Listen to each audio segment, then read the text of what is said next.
ഇപ്പൊ എന്താ പറഞ്ഞത്? എന്റെ മോളെ ഇവൻ ബംഗാളികൾക്ക് ഫുഡ് ആൻഡ് അക്കോമഡേഷൻ കൊടുക്കാൻ പോണെന്ന്. Food and accommodation? ഫുഡ് ഞാനിക്കറിയാം, ഞാനിങ്ങനെ പിള്ളേരൊക്കെ പറഞ്ഞ് കേട്ടിട്ടുണ്ട്. ഫുഡ് എന്ന് പറയുമ്പോൾ ആഹാരം, ഈ അക്കോമഡേഷൻ എന്ന് പറയുമ്പം ഇതിലൊഴിക്കുന്ന എന്തെങ്കിലും കറികളാണോ? ഇങ്ങനെ വന്നിട്ടേ ഇത്രേ സുന്ദരിയായ നീ ഇവിടെ നിക്കുമ്പോ ഇവനിനി വേറെ വല്ലതും ആണാ ഉദ്ദേശിച്ചത്?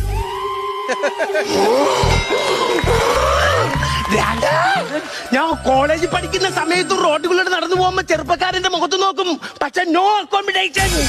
ഞാൻ ബസ്സിൽ കയറി യാത്ര ചെയ്യും, കണ്ടക്ടർ കാണും, ഡ്രൈവർ കാണും, പക്ഷെ നോ അക്കോമഡേഷൻ. നിങ്ങൾ ജോലിക്ക് പോകോ, പോയിട്ട് തിരിച്ചുകൂടെ വന്ന് ആഹാരം കഴിക്കോ, എന്നിട്ട് കിടന്ന് ഉറങ്ങോ, പക്ഷെ നോ അക്കോമഡേഷൻ.